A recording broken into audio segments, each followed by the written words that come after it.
Il y a plusieurs années, j'ai découvert que l'on pouvait utiliser des briques Lego pour concevoir des services ou un produit. J'ai trouvé ça assez fou et en même temps super innovant. Malheureusement, je n'ai jamais assisté à un atelier ni même participé à une conception avec des briques. Alors, je me suis tourné vers un concepteur spécialiste des briques qui est Benjamin Ritchie. Benjamin a bien voulu passer du temps avec moi sur ce sujet et il nous donne les 5 usages pour utiliser des briques dans le design. Je vous invite à découvrir cet échange entre nous deux et je vous souhaite une bonne écoute. Je pense que le design doit être au service des utilisateurs tout en rapprochant les marques de leur public. Je suis Laurent Galen, designer d'expérience depuis plus de 10 ans, spécialisé dans le design d'applications mobiles. Avec Design Plus, je vous propose d'aller à la rencontre des designers français UX et UI qui partageront leurs expériences, leurs passions, leur inspiration. Ce podcast est disponible sur Apple Podcast, Spotify, Google Podcast, YouTube, encore et sur d'autres plateformes. Retrouvez la liste complète dans la description de chaque épisode. Bonjour Benjamin, comment vas-tu? Bah écoute, ça va super bien. Je suis très content d'être avec toi. Ça faisait un moment qu'on voulait faire cet échange-là. Et bah maintenant, c'est le moment. Voilà. Eh bien, bienvenue à tous dans Design Plus et bienvenue à toi Benjamin. Aujourd'hui, le titre de l'épisode, c'est Pourquoi utiliser les briques Lego dans le design. Est-ce que tout d'abord, Benjamin, tu pourrais te présenter, s'il te plaît, auprès de nos auditeurs et auditrices?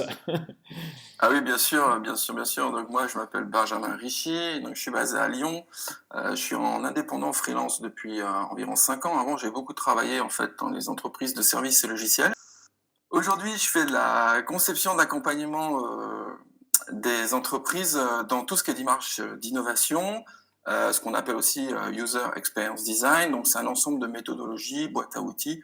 Donc, j'accompagne en conseil et en formation des entreprises qui veulent fabriquer de meilleurs produits qui plairont encore mieux à leurs utilisateurs. D'accord, super. Est-ce que tu pourrais nous expliquer pourquoi tu voulais que l'on parle un petit peu pendant un certain temps des briques Lego dans le design, s'il te plaît? Alors, les briques, c'est une longue histoire, hein. Ça a commencé quand j'étais tout petit, comme beaucoup de gens, qu'on soit garçon ou fille. Alors, peut-être plus les garçons, mais aujourd'hui, il y a pas de genre autour des briques Lego. Alors, Lego, c'est une marque, c'est un groupe. On va parler des briques en général, parce qu'on peut se fournir également chez d'autres fournisseurs.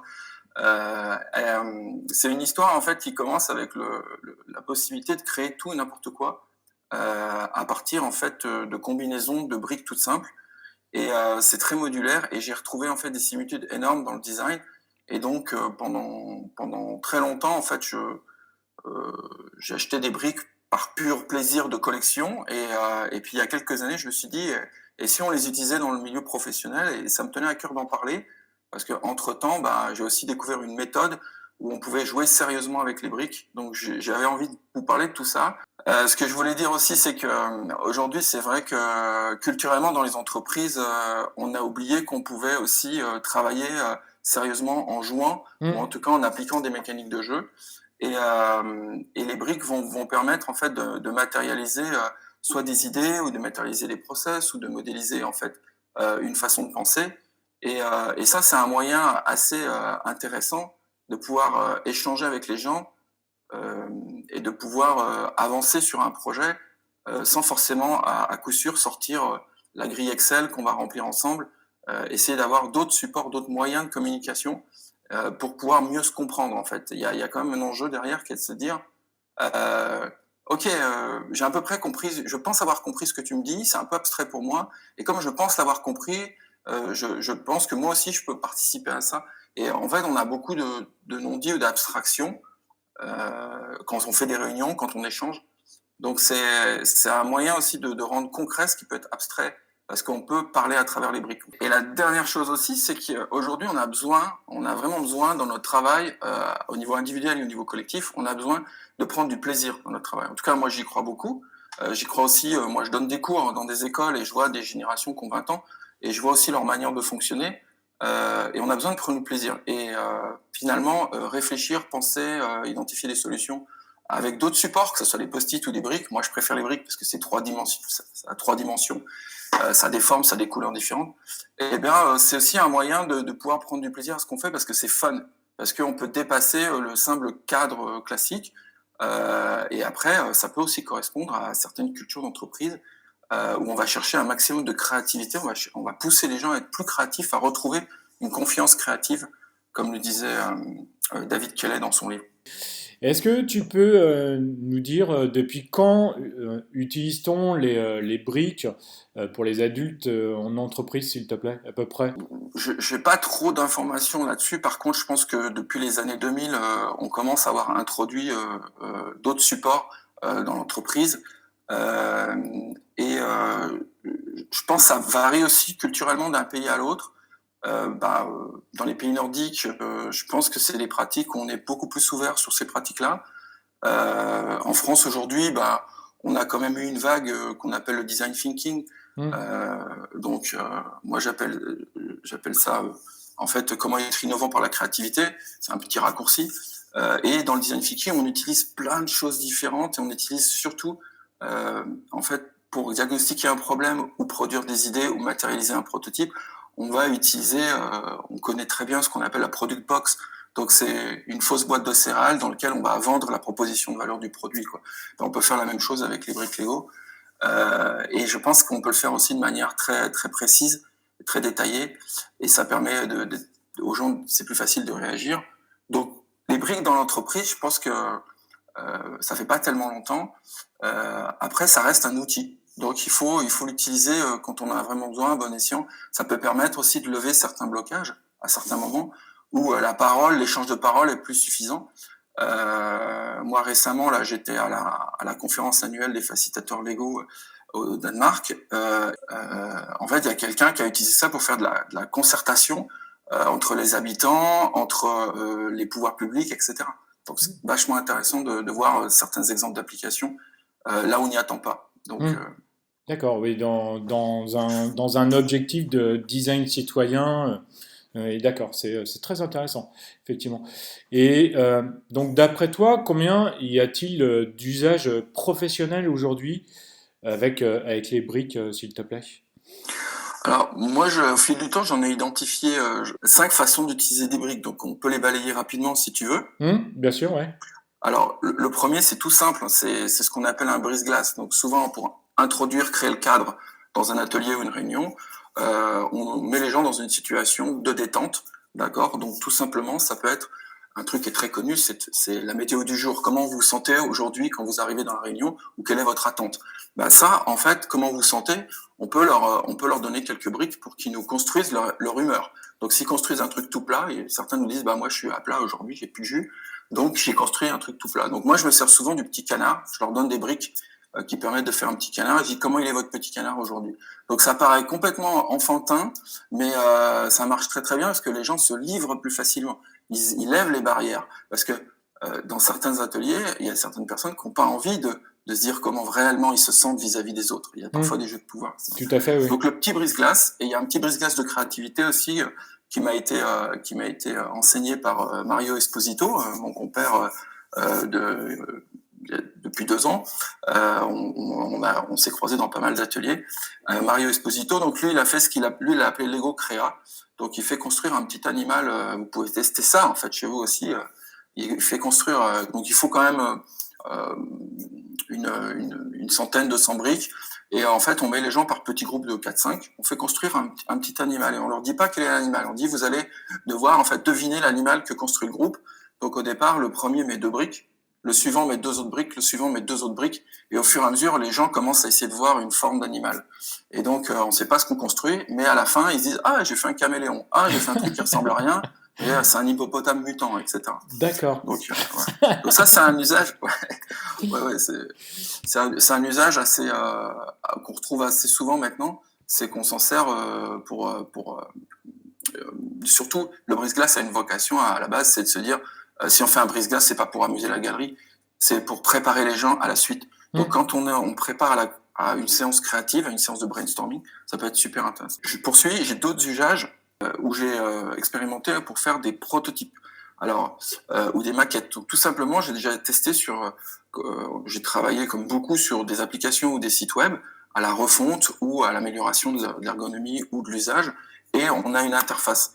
Et en fait, on peut par exemple dessiner l'interface papier-crayon, ça fait pas très propre, mais on peut aussi modéliser les couches de l'interface à travers en fait des plaques de Lego. Et ça va parler à ceux qui travaillent plus sur la partie interface utilisateur, qui sont plus par exemple qui connaissent ou qui fabriquent des design systems, donc des composants qui vont être réutilisables. Bah, vous pouvez décider que le bouton, c'est une brique qui est plate, qui fait 2 par 6, et ce bouton, par exemple, c'est le bouton de validation ou le bouton de création, il sera toujours le même. Et on va retrouver cette notion de comment on classe les composants d'une interface. Bah, c'est facile de matérialiser les composants aussi par des briques. Et l'avantage, c'est qu'on peut les manipuler extrêmement facilement. Donc on peut se dire, ok, ce bouton, on le met en haut, on le met en bas, il apparaît à quel moment, donc on peut le faire glisser. Et les différentes plaques de Lego peuvent servir tout simplement à avoir les couches de l'interface. Donc c'est un petit peu plus pointu, mais après on peut imaginer de prototyper tout et n'importe quoi, et pas seulement une interface. On peut prototyper par exemple comment les gens vont utiliser leur bureau dans les nouveaux bureaux qu'on va investir, qui nous sont livrés là à la fin de l'année. Et est-ce que à la fin de ton intervention, lors d'un atelier ou de plusieurs ateliers avec la même entreprise ou le même client, est-ce que il y en a qui sont des entreprises qui se sont mis carrément au Lego pour leur futur atelier, mais sans toi, mais qui t'ont demandé des conseils sur l'utilisation, l'organisation des ateliers? Design Plus. Souvent, les entreprises sont intéressées pour tester cette forme-là. Ils la réutilisent pas forcément parce que ils reviennent, à mon sens, il faut quelqu'un pour l'animer aussi. Hmm.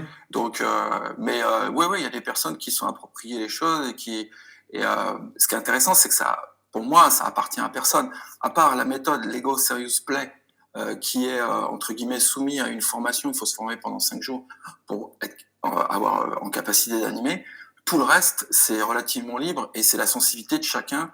Et dans une entreprise où tu vas avoir un product owner qui va être ou un UX designer qui va être sensible à ce support brique, et ben il va le sortir de temps en temps, soit pour débrider un peu les gens, soit pour débloquer, soit pour amener un truc un peu différent.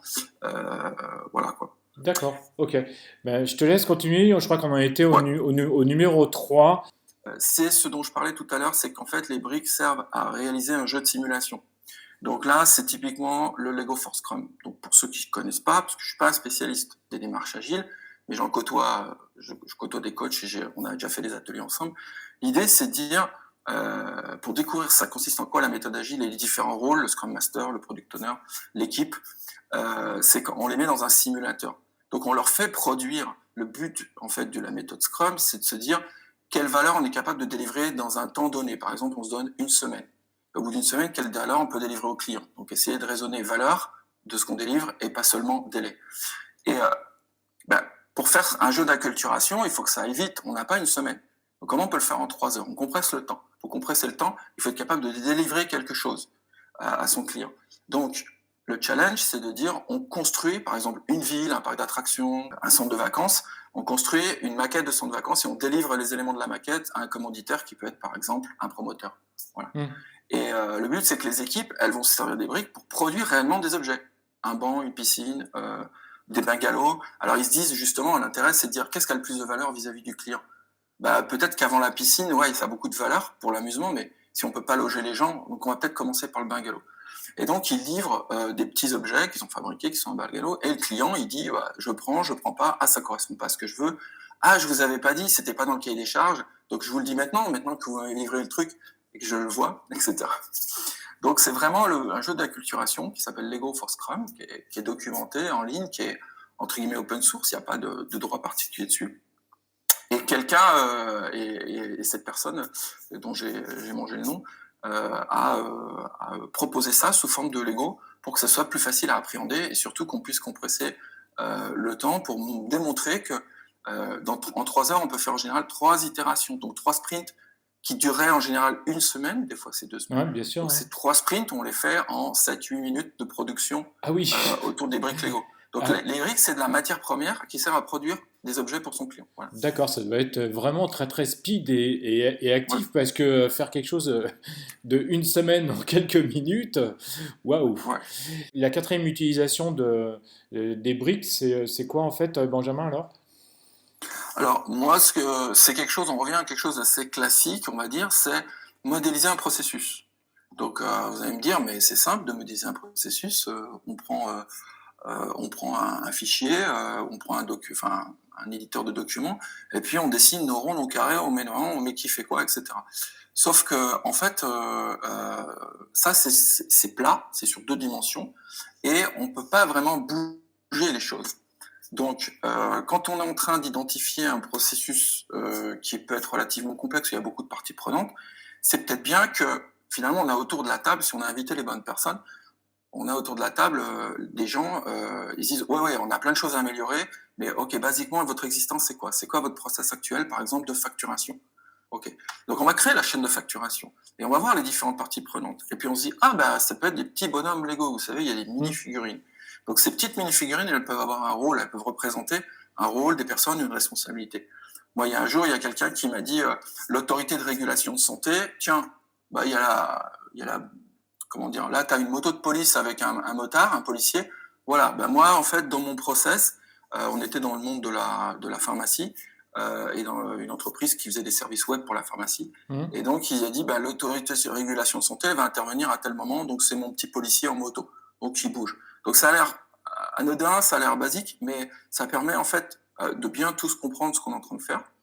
Et puis, ça permet aussi de modéliser des processus qui n'existent peut-être pas encore, ou de modéliser quelque chose qui est plus complexe. Donc, ce qu'on avait fait avec les coopératives d'agriculteurs aussi, il y avait un projet innovant qui tournait autour de la technologie blockchain. Donc, va expliquer, mais moi, je sais pas en parler, qu'est-ce que c'est la blockchain, va expliquer à une entreprise qui est une entreprise d'assurance pour des coopératives et des groupes d'agriculteurs. Ceux qui portaient ce projet innovant, on leur dit, OK, on va expliquer au comité de direction comment va fonctionner cette histoire de blockchain et comment ça va permettre pour chaque sinistre de pouvoir générer en fait de la valeur pour les agriculteurs et pour nous l'entreprise. Et donc à la fin, on avait raconté l'histoire de cette nouvelle technologie et comment elle allait intervenir. Donc dans la blockchain, il y a des notions de jetons. Et donc l'argent était transformé en jetons. Le jeton parcourt au travail et est redistribué, etc. Et puis ils ont ajouté aussi une notion de jeton de confiance qui n'existait pas forcément à la base, mais en disant ceux qui par exemple qui vont diagnostiquer un sinistre pour un agriculteur, ils sont indépendants de notre entreprise, ils sont indépendants des agriculteurs. Et ils ont des jetons de confiance. On leur donne des jetons de confiance. Et donc, ça permet en fait de donner de la valeur à ce qu'ils ont identifié. Bon, c'est un petit peu peut-être nébuleux raconté comme ça, mais comme je ne veux pas trop citer le nom des clients chez qui je suis intervenu, et souvent j'ai travaillé avec des partenaires, c'est pour ça. Oui, oui, je comprends. Et puis, je pense que c'est effectivement, en plus, la blockchain, c'est tellement grand, ça peut être vraiment très nébuleux pour certaines personnes. Moi, je ne le connais pas non plus forcément très bien. Je pense que c'est aussi assez technique. Et puis, voilà, c'est quelque chose de complètement dématérialisé. Donc, c'est pas palpable. Et effectivement, je pense que de le raccrocher effectivement à quelque chose de palpable avec des Lego, je pense que c'était une bonne initiative, que c'était intéressant en plus de le faire comme ça. Et du coup, là, c'était beaucoup plus clair pour les participants, j'imagine. Alors là, dans ce cadre-là, pour la blockchain, les participants, ils savaient de quoi ils parlaient. Par contre, c'était de vulgariser en fait leur approche auprès d'autres parties prenantes et notamment du comité de direction. C'est pour ça qu'on a fait notre petite vidéo à la fin, qu'on a tournée plusieurs fois.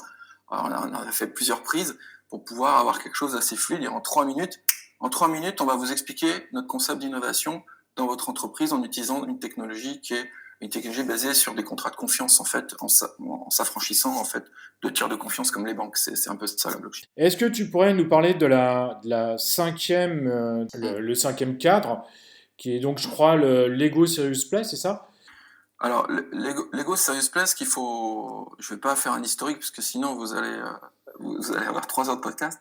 Mais à la base, c'était dans les années 90, c'est le groupe Lego qui a demandé à une entreprise spécialisée dans les sciences cognitives de travailler en fait sur la relation entre la main et le cerveau, de savoir comment ça se connectait. Donc, ils ont beaucoup fait d'études sur les enfants, mais ils en avaient fait peu sur les adultes. Donc cette boîte spécialisée en sciences cognitives a travaillé sur les adultes. Et ensuite, ils ont fait grandir la méthode. Il y a eu une première version open source, et ensuite, il y a eu une version avec des techniques d'application. Et aujourd'hui, en fait, ça a été sorti du groupe Lego, et c'est dans une association euh, qui est pilotée par Robert Rasmussen et Pierre Christiansen. Ça ne s'invente pas, hein, c'est des noms danois. Mais il y a environ 3000 personnes qui sont formées dans le monde à cette façon de faire. Donc, ce que je disais, c'est un protocole où on va poser une question. Donc, il faut bien formuler la question pour qu'elle soit pas trop précise, pour pas orienter les gens, mais qu'elle soit pas trop vague non plus, pour pas qu'ils parlent dans tous les sens. À la suite de la question, ils construisent pendant quelques minutes. Ensuite, ils racontent individuellement leur modèle. Et ensuite, le groupe a une espèce de, ils appellent ça reflect en anglais. Ça fait une espèce d'effet miroir du groupe. Le groupe prend acte de ce qui a été dit, mesurent l'écart par rapport à ce que eux pensent et sont capables de poser des questions plus précises. Par exemple, on a des questions incongrues du style « Mais là, je vois que tu as mis une petite brique rouge, est-ce que la couleur rouge a une signification ?» Alors, quelquefois non, puis quelquefois ils disent « Bah oui, j'ai oublié d'en parler, mais c'est super important, parce qu'aujourd'hui, le rouge, par exemple, les briques rouges représentent ce qu'on a le droit ce qu'on peut faire dans le cadre réglementaire, et ce qu'on ne peut pas faire dans le cadre réglementaire, les briques vertes, ce qu'on peut faire. » Ce qui est génial avec les briques, c'est que vous avez une forme et vous avez des couleurs. Et vous avez une combinaison infinie. On peut les combiner à l'infini. Voilà. Donc le principe de la méthode Lego Serious Play, c'est de travailler en fait on pose des questions pour identifier des problématiques. Une fois qu'on a cerné la problématique, on peut sélectionner sur quoi on va travailler. Donc c'est très design thinking aussi dans l'approche. Et sur quoi on va travailler, on va construire à nouveau des solutions. Nos solutions sont des concepts ou des métaphores qu'on va exprimer à travers des petites constructions Lego, qu'on va partager ensemble. On va choisir de mettre en commun certaines constructions et on va faire un modèle partagé, un modèle commun, et qui va raconter l'histoire de notre solution. Voilà. Et on va solutionner, par exemple, à la fois des problèmes qui touchent à l'identité de l'équipe, à la communication. Donc il y a beaucoup d'ateliers Lego Serious Play qui sont sur le thème de fluidifier la communication inter-équipe ou en équipe, fluidifier la communication à distance. Et après, on va travailler plus sur l'entreprise et le business. Donc, il y a une notion forte on identifie qui on est en tant qu'individu, en tant qu'équipe ou en tant qu'entreprise. On identifie les problématiques qu'on veut vraiment cerner autour du thème, parce qu'on choisit un thème. Chaque atelier est construit sur mesure. Voilà. Et après, le but, c'est de passer aussi en mode solution. Et à la fin de ces ateliers, on construit en fait une guideline, un principe directeur pour pouvoir actionner le plus tôt possible. Parce que le vrai problème de ces ateliers où on construit des solutions, c'est que derrière les solutions, ça reste encore des idées, il faut les matérialiser. Donc moi je connais bien ça dans le monde de l'innovation. On fait des ateliers qui sont très concentrés, très bien construits, qui délivrent pas mal de valeur vis-à-vis des gens parce qu'ils ont bien utilisé leur temps et puis ils ont produit des idées qui étaient moins conventionnelles ou qui permettent d'ajouter plus de valeur pour l'utilisateur et le client. Mais derrière, l'actionner, c'est beaucoup plus dur. Donc, on peut utiliser encore le Lego Serious Play pour en fait aller plus loin et dire, déclinant en fait les chantiers sur lesquels on est intéressé. D'accord. Donc, je ne sais pas si ça te parle. Moi je suis complètement subjugué parce que ça fait des années que j'en entends parler. Je t'avais parlé de Sébastien Bonneval. S'il écoute ce podcast, salut Sébastien, qui m'en avait parlé il y a plusieurs années. Il avait suivi cette formation. J'ai lu quelques articles aussi. et je suis complètement subjugué par l'utilisation des briques dans des ateliers, dans des entreprises, mais je ne l'ai jamais utilisé, je ne l'ai jamais vu. Donc je suis béat devant tout ce que tu dis, tout ce que tu dis, parce que je suis complètement fan et je pense que ça va être vraiment très sympa d'utiliser toutes ces méthodes pour ces ateliers. Voilà, moi, ça me parle pas du tout parce que, comme je te dis, je l'ai jamais utilisé, je l'ai jamais vu. Mais effectivement, je pense que ça va être vraiment très intéressant, quoi. Est-ce que tu penses que la méthode Lego Serious Play, c'est la méthode la plus aboutie parmi les cinq méthodes ou les cinq cadres dont tu nous as parlé précédemment? Alors, c'est celle qui est la plus travaillée pour aller chercher des choses qui sont vraiment enfouies en nous. Parce que, par exemple, quand on travaille un peu plus sur la stratégie d'entreprise, par exemple, la vision ou les volontés qu'on affiche, et il y a profondément ce en quoi on croit. Et parfois, même inconsciemment, on a du mal à exprimer ou matérialiser son quoi. Donc, pour moi, c'est la Lego Serious Space, c'est l'approche la plus puissante par rapport aux 5 usages que j'ai cités. Après, il y en a pas, je dirais pas que c'est plus abouti, c'est que ces 5 usages, moi, j'essaie de faire la part des choses pour dire, OK, dans certains cas, c'est ce qu'on appelle le serious play, c'est ce que j'ai appris, on l'applique parce qu'on est sur des métaphores, et dans d'autres cas, on modélise processus, on modélise des objets, on modélise des idées, mais on modélise des clients. Voilà. Donc j'essaie de faire la part des choses. Après, ça me dérange absolument pas que les gens disent, OK, on va faire un atelier de Lego. Alors je dis, attention, Lego, c'est une marque. Donc on va faire les briques en folie. On va faire un atelier briques. On va faire un atelier où le brique reste un support d'expression et n'est pas une finalité. Voilà. D'accord. Après, j'ai fait aussi des séminaires où le but du jeu, c'est que les gens ils passent un bon moment, faire du team building, ce qu'on appelle souvent du team Hmm. building. Donc là, les briques sont pas une finalité non plus, mais il y a un côté un peu plus fun, ludique. Mais si on a bien défini ses objectifs quand on construit l'atelier avec son client ou en interne, hein, pour ceux qui font de la facilitation en interne, et ça nous aide beaucoup aussi justement à être fluide dans l'animation des ateliers, d'avoir des supports. Est-ce que tu peux nous donner un exemple, je sais pas si d'un atelier qui était vraiment euh, très complexe, un atelier de Lego ou de Lego Serious Play ou de briques qui était très complexe ou qui avait un enjeu fort, s'il te plaît. Design Plus. Alors, je vais donner un exemple étudiant, comme ça, enfin, dans le monde étudiant, parce que je vais pouvoir en parler librement. Donc, moi, Hmm. j'interviens pas mal dans une école qui s'appelle Sub de Pub, du groupe INSEC U. Et ce qui est intéressant, ce qu'on a fait avec les masters qui étaient prêts à sortir, donc ils avaient quasiment fini leur cursus, c'est de leur faire travailler sur comment ils se projettent professionnellement. D'accord. Et notamment, on a travaillé sur leurs atouts, donc qu'ils puissent exprimer leurs atouts, mais aussi leurs angoisses. Et c'était assez poignant parce que de but en blanc, si vous demandez aux étudiants, allez, vous allez m'écrire sur un post-it, qu'est-ce qui vous angoisse dans votre futur professionnel, là, dans les 6 mois à venir? En fait, ils vont sortir des choses assez convenues, du style, c'est de pas trouver un boulot, c'est de continuer mon alternance, c'est d'être recruté, c'est super, mais en même temps, je suis recruté, c'est pas le job de mes rêves, mais c'est confortable. C'est de pas pouvoir partir à l'étranger, c'est des choses assez convenues. Et comme quand vous le faites en Lego, donc on amène la question d'une façon un peu différente, un peu plus progressive.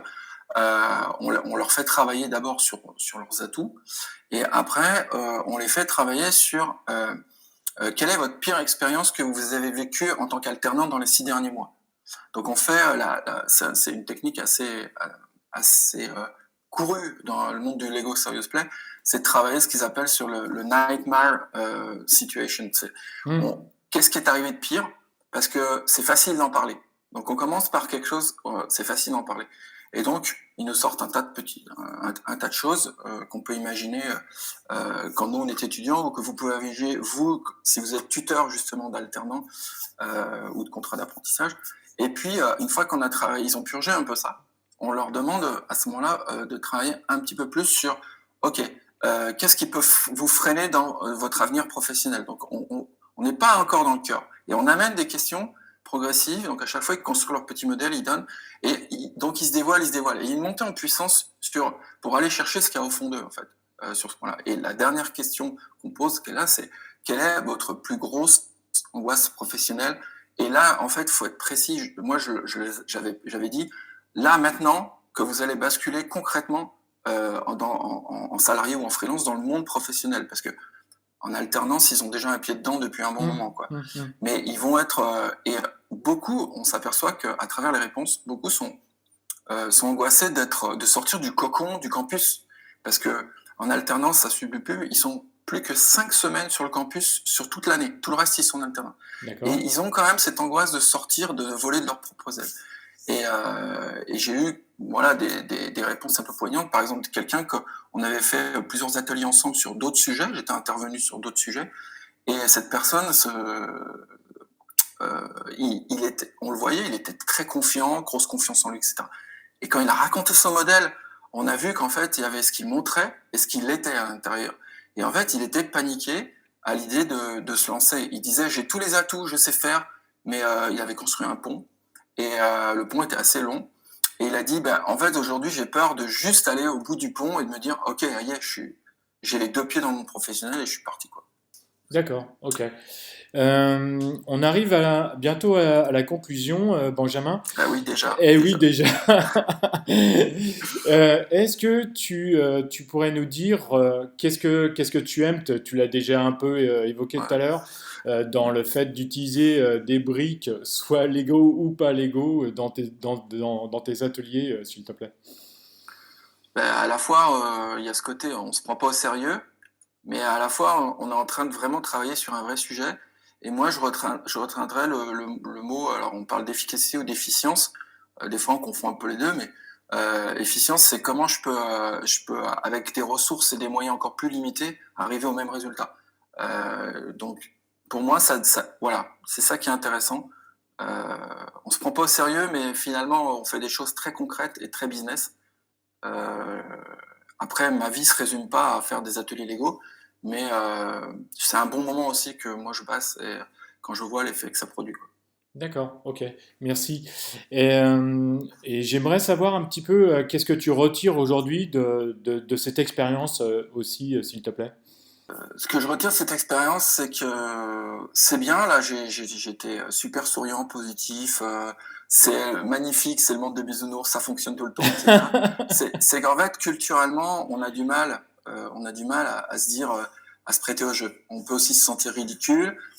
Typiquement, hein, il y a des gens qui font refus d'obstacle, qui disent non, mais parce que des fois, je les préviens pas. Je dis on va travailler sur tel sujet, et puis je déballe mes briques. Et il y a un petit effet de surprise. Et j'ai des gens aussi qui bloquent parce que c'est pas leur façon de travailler. Ils pensent que c'est pas adapté. Ils pensent que c'est pas professionnel.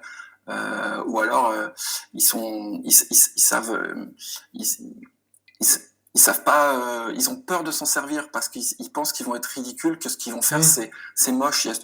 On connaît bien ça dans le design. C'est que mhm. par exemple, tu demandes à des gens, ok, tu peux me faire un croquis de ton idée. Ils pensent il faut faire un truc studio Pixar avec une jolie illustration. Non, en fait, ça peut être moche. Le but du jeu, c'est que ce soit compréhensible. Donc, il y a quand même des appréhensions, beaucoup d'appréhensions autour des supports des briques, même au niveau des post-it. Hein, il y a des gens qui disent non, mais les post-it, c'est bon, j'ai passé l'âge, quoi. Les gommettes, coller des gommettes pour voter quand vous faites un vote d'intention avec une carte de chaleur. Ouais, donc non, bah non. Donc voilà, mais bon, après, il y en a qui dépassent un peu ça et qui se laissent, comment dire, qui Porté par. sortent de leur zone de confort aussi. D'accord, ok.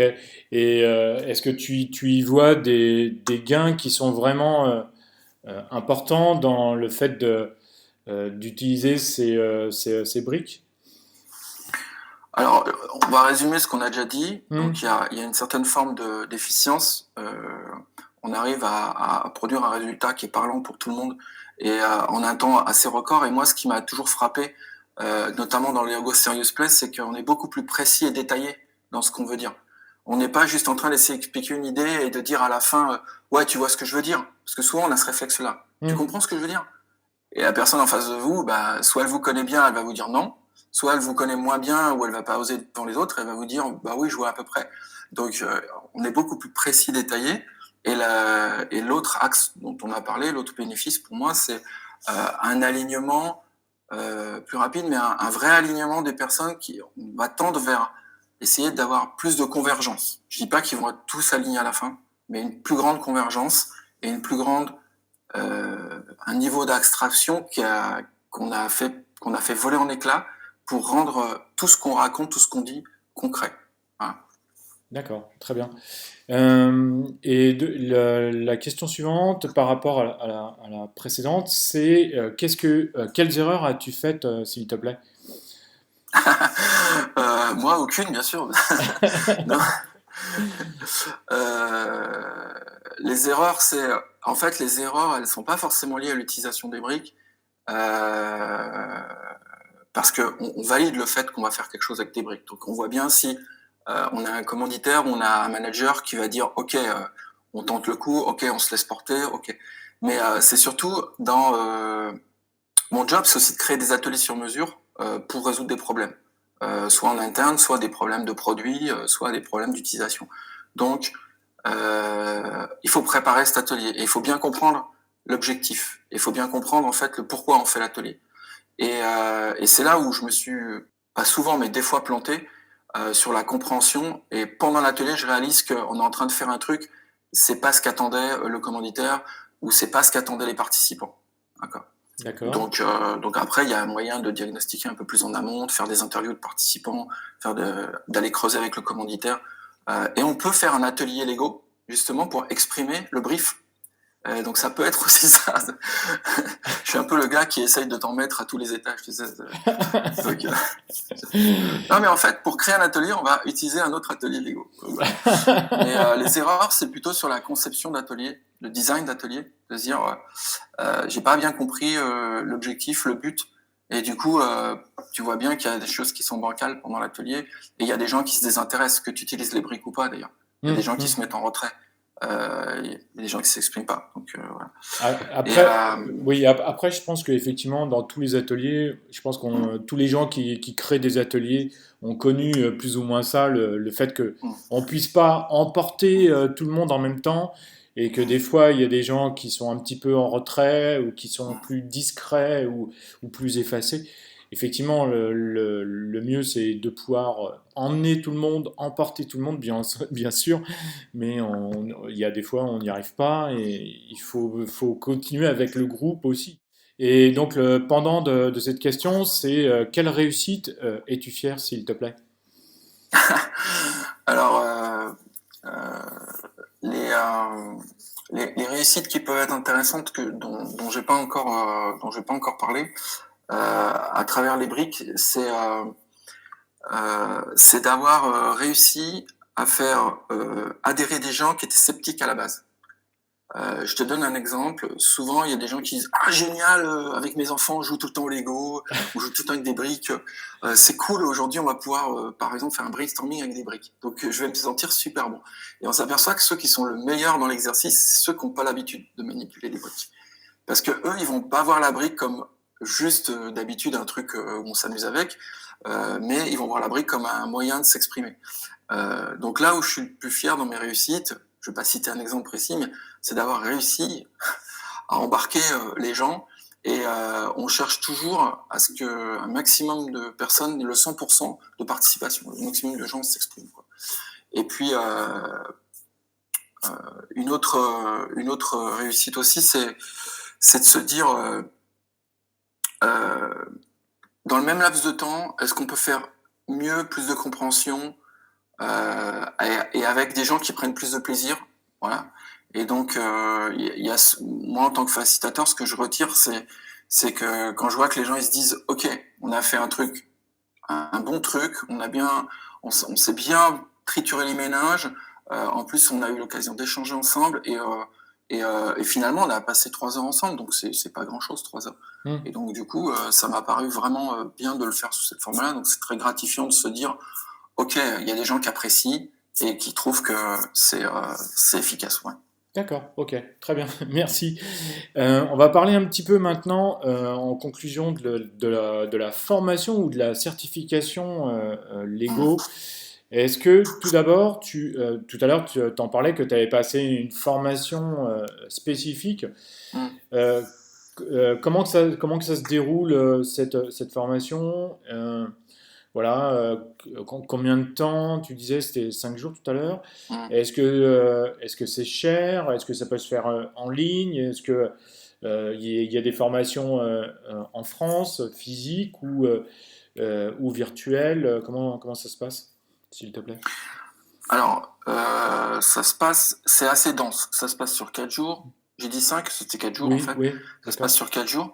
Dans le monde, enfin, ça fait un peu prétentieux de dire ça, dans le monde, il n'y a qu'une douzaine de formateurs qui sont habilités. En fait, c'est assez, comment dire, structuré, d'accord, la façon dont c'est délivré. Donc, moi, j'ai pas le droit de former d'autres gens sur la même méthode où j'ai été formé. Voilà. d'accord, Parce que, voilà, c'est aussi une question de business, ça reste dans le giron d'une association, mais ça permet, en fait, à des facilitateurs formateurs aussi de pouvoir, en fait, proposer ces services-là. Donc, il y en a une douzaine dans le monde, dont 2 en France. Ça dure 4 jours, c'est assez dense. Vous pouvez choisir de faire votre formation ailleurs. Moi, je l'ai faite à Stuttgart en anglais, par exemple. d'accord, Voilà. Donc, pour X raisons, je trouvais ça, que c'était un challenge de le faire en anglais. Et puis, je voulais le faire avec Robert Rasmussen, qui est l'initiateur, qui est le créateur de la méthode, quoi. d'accord, Donc, voilà. Au niveau coût, c'est simple, il faut compter environ 3 000 euros. Donc, c'est un sacré coût. Donc, moi, je l'ai pas fait dans une optique d'amortir en me disant, je vais pouvoir vendre tel atelier à tel prix. Je l'ai fait parce que j'avais besoin de passer au niveau supérieur en termes de ma capacité à animer des ateliers, à sentir comment le groupe se comporte, comment les gens se comportent, comment je peux ajuster au fil de l'eau, comment je peux les guider, les aider à atteindre l'objectif qu'on s'est fixé. Donc moi, c'était plutôt pour passer au palier supérieur en tant que facilitateur, en fait. d'accord. Donc, J'ai l'impression que c'est chez pas mal de gens, c'est comme ça. Et après, il y a aussi des gens qui se forment pour chercher d'autres clés. Ils ont un peu en interne manipulé plein de méthodologies. Ils ont un peu touché all-in, à l'agile, au design thinking, au UX, etc. Et donc, ils cherchent d'autres leviers. Et ils vont dégainer ce levier au bon moment, quoi. d'accord. Et, Qu'est-ce que tu as besoin d'autre comme information sur la formation? là, tu l'avais passé il y a 3 ans, c'est ça que tu nous as dit tout Hum. à l'heure. Et donc, c'était en physique, c'est ça? Ouais, alors il n'y a rien qui se fait à distance, D'accord, parce ok, que, en fait, ouais, ça se passe dans la pièce, quoi. Et d'accord. alors pour la petite anecdote, on a essayé, donc en France, il y a une communauté facilitateur francophone, enfin on agrège aussi bah, tous les gens qui parlent la langue française, les proches suisses, Belgique, mais aussi on a des Québécois. On a testé, certaines personnes ont testé en fait des ateliers à distance en visio.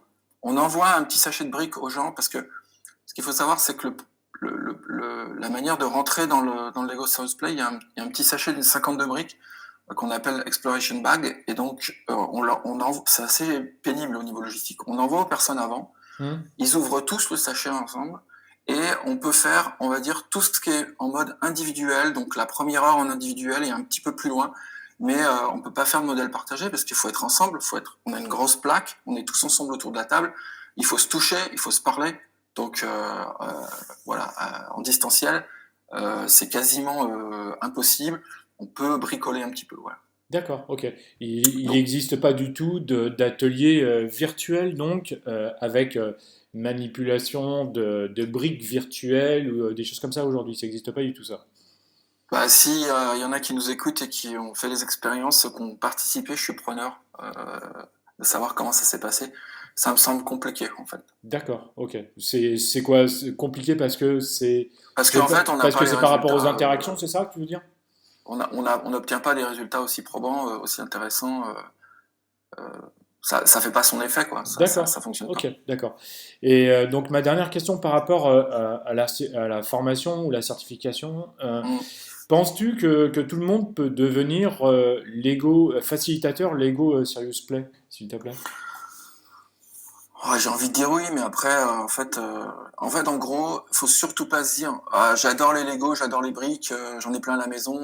Moi, en tant qu'adulte, je suis collectionneur, donc j'ai des grands enfants maintenant, mais moi, je les utilise parce que je fais mes propres créations de temps en temps. C'est hyper compliqué, des fois, ça ressemble à rien, mais au moins, je peux raconter une histoire autour. Non, mais sérieusement, faut pas se dire j'aime les Lego, donc je vais me former.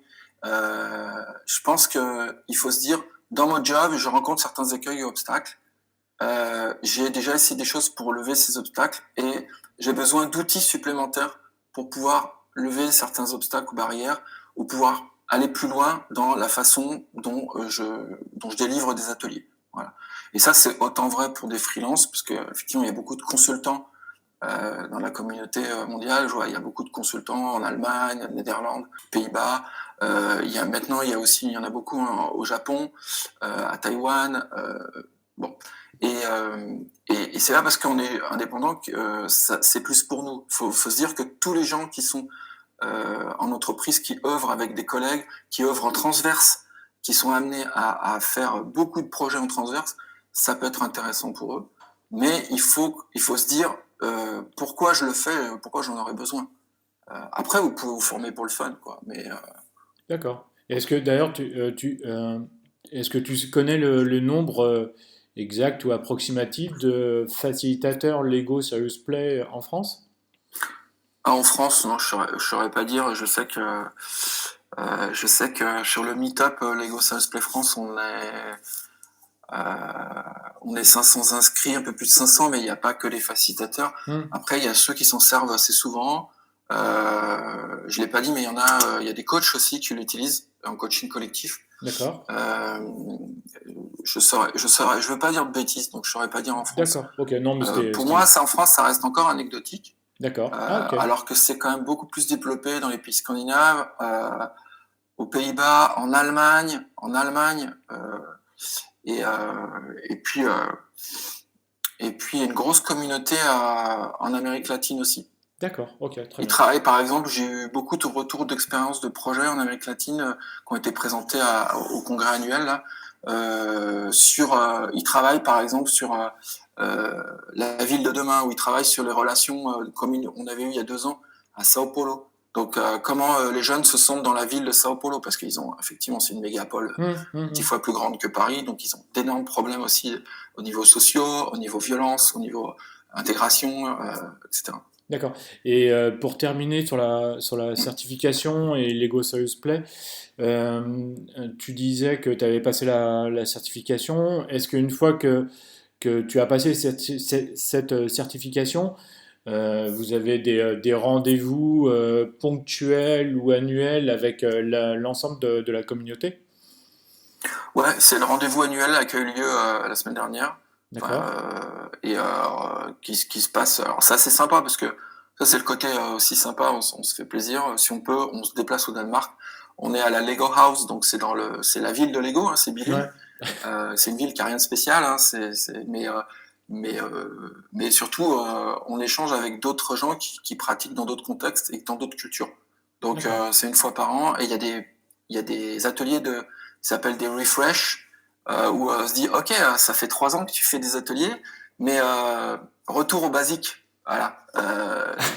Voilà, retour au principe de base, parce que il y a- en fait on a forcément une façon de s'approprier, et du coup on peut arriver aussi à un peu transformer, à dévier un petit peu. Et bon c'est vrai que c'est bien de se l'approprier, c'est bien de la triturer, mais c'est bien de se dire ça a été fait comme ça a été prouvé, et donc il n'y a pas de raison que on veuille changer trop de choses dedans. Après on a une latitude pour la personnaliser parce que on a notre sensibilité, quoi. Ouais. Bien sûr, d'accord, ok. Pour terminer, je voudrais te poser les trois questions fil rouge dans Design Oula. Plus. Oula. Qu'est-ce qui te différencie la première question, c'est qu'est-ce qui te différencie d'un autre designer, d'un autre UX ou facilitateur, s'il te plaît? Alors je vais prendre qu'est-ce qui me différencie d'un autre concepteur ou Oui, designer d'expérience ou UX designer. Euh, c'est pas évident, mais il y a un truc qui me vient à l'esprit, c'est ce qui va me différencier, c'est mon poids. Je suis un poids lourd, je fais plus de 100 kilos et je suis assez grand. Voilà, donc bon, Donc, bon, mais c'est pas pour ça que, pas parce qu'on est costaud qu'on en impose ou qu'on a un certain charisme. C'était la petite boutade que j'avais envie de faire pour essayer de pas répondre. En fait, comme beaucoup, en fait, dans le métier du design ou le métier de la conception de produits, je suis autodidacte. Donc, j'ai pas fait une école, je me suis pas formé proprement dit. Moi, je viens du monde de l'informatique logicielle. Je suis ingénieur à la base. Et j'ai beaucoup travaillé dans l'industrie de la production de code d'informatique, des entreprises qui fabriquent des logiciels. Et donc, très vite, je me suis confronté à l'ergonomie des produits, à l'interface, etc. Et j'ai découvert qu'en fait, il y avait des noms, que l'ergonomie, c'était qu'une partie de l'interface, de l'expérience utilisateur, et qu'on étudie les comportements en fait, des gens face à une interface pour pouvoir leur fournir l'usage le plus simple, le plus rapide possible par rapport à ce qui se passe dans le cerveau. Et donc, ce qui peut me différencier, c'est que justement, je suis pas un pur produit d'une école, même s'il y a des très bonnes écoles en France. Et j'ai d'abord commencé par expérimenter. Je faisais aussi de l'intégration projet sur des D'accord, logiciels. Je faisais de la démo produit, j'étais avant-vente pendant 8 ans. d'accord, Donc je tournais avec les commerciaux. Donc le client me posait la question, est-ce qu'on peut faire ça avec votre logiciel? Réponse du commercial, oui, bien sûr, monsieur. Réponse de Benjamin, donc de l'avant-vente, dire, ok, ben, on va pouvoir paramétrer telle chose et telle chose. Mais le client, il s'en fout de ce qu'il y a sous le capot. Il voulait savoir si dans son métier, on pouvait l'adapter. Et hum, donc, en fait, on démontrait par des scénarios d'usage. Donc, c'est comme ça que je suis venu. Donc, ce qui peut me différencier, c'est que moi, finalement, je me sens plus proche du product owner, du product management et des métiers que purement du design interface. Voilà. Et, d'accord. d'ailleurs, je suis pas très bon pour, entre guillemets, concevoir des écrans. Moi, je conçois beaucoup sur la partie études de l'utilisateur et parcours. Et après, je travaille avec des UI designers, user interface designer, ou d'autres UX qui sont plus spécialisés sur la partie écran parce que voilà, on essaie de travailler en équipe en ayant chacun son expertise, c'est mieux. Non, oui, tout à fait, absolument, oui. La deuxième question, c'est comment vois-tu ton métier dans 10 ans, s'il te plaît? Waouh! Alors, dans l'idéal, bon, je pense qu'on est beaucoup à penser qu'on va plus faire le même métier dans 10 ans. Je pense que c'est encore plus vrai dans le contexte actuel. Mais dans 10 ans, moi, ce que j'aimerais bien, c'est vivre de ma passion, c'est les créations Lego. C'est de faire de l'art avec des Lego. Donc, ça n'a rien à voir avec ce que j'expliquais avant. Mais si je me réfère à ce que je fais aujourd'hui, euh, dans mon job aussi, je fais beaucoup de formations et moi, j'aime transmettre. Et, et donc, dans 10 ans, je me verrais bien continuer dans cette voie-là. Et ça, c'est à titre personnel. Et après, le métier de designer, le métier qui va conception d'expérience utilisateur ou UX design, etc. je- J'espère que dans 10 ans, en fait, on parlera plus de ce métier parce que ça sera complètement intégré dans la culture des entreprises.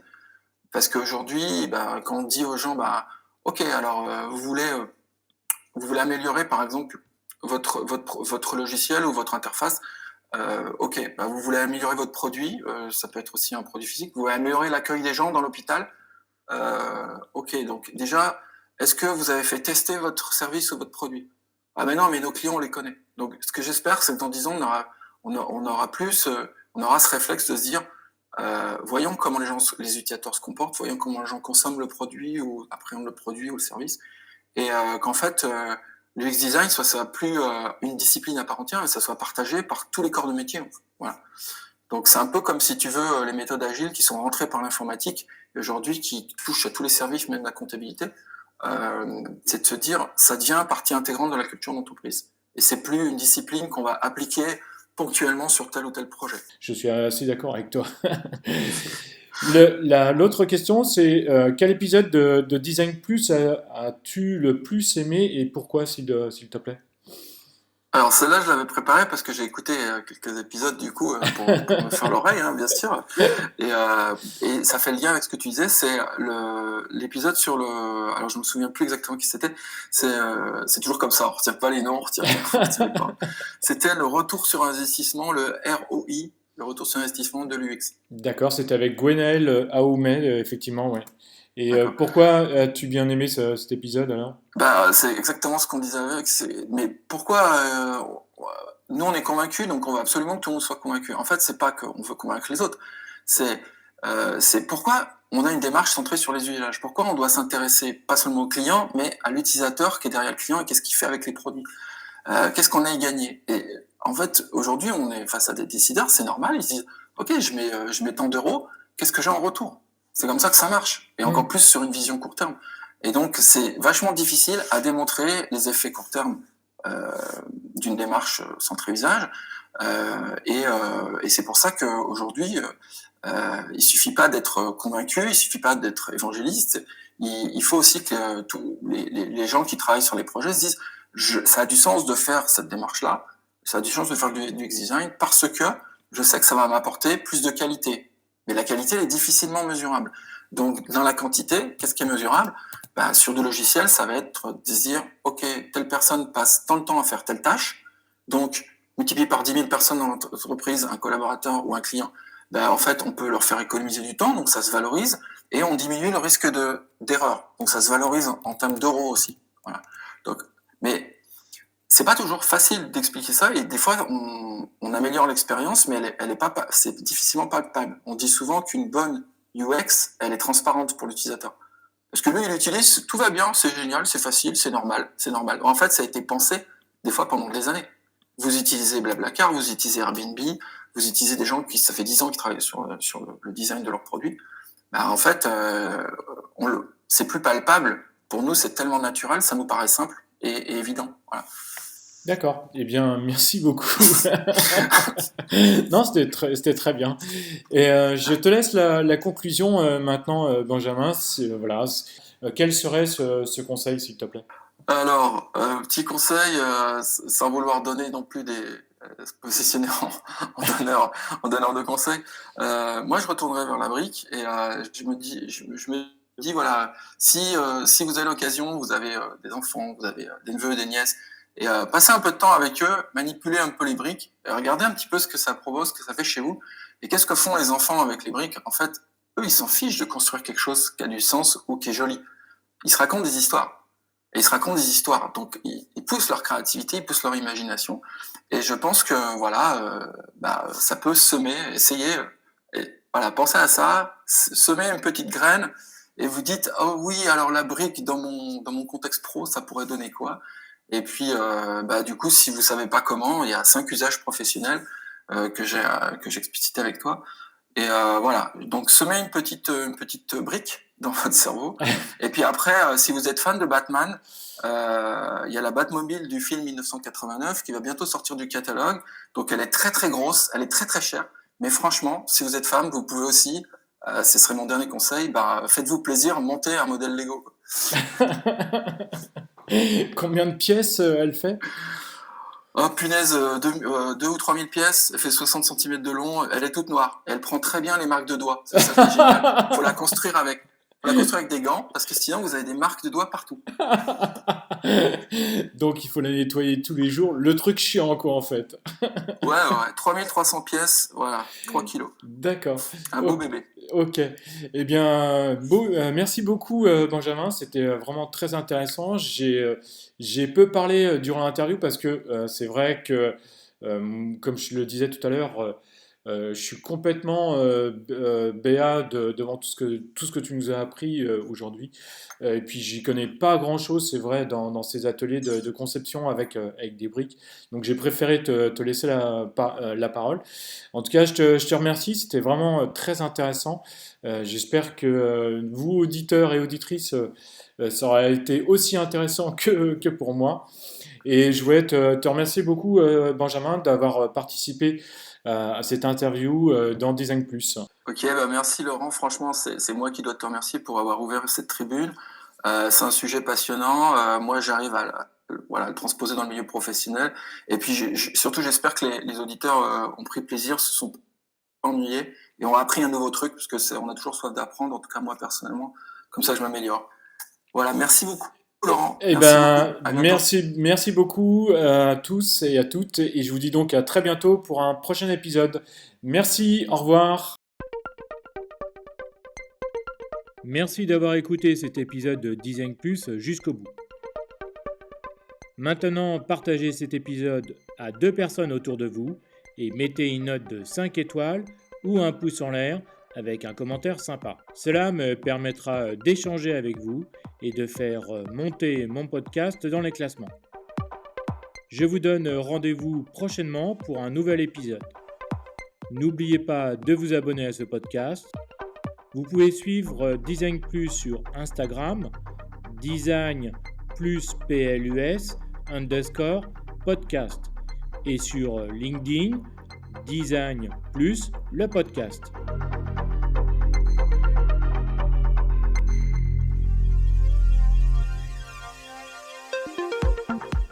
Je suis Laurent Galen et grâce au design, j'accompagne les sociétés à créer, à développer, à améliorer leurs produits et services. Et je suis également formateur en design UX, UI pour les applications mobiles.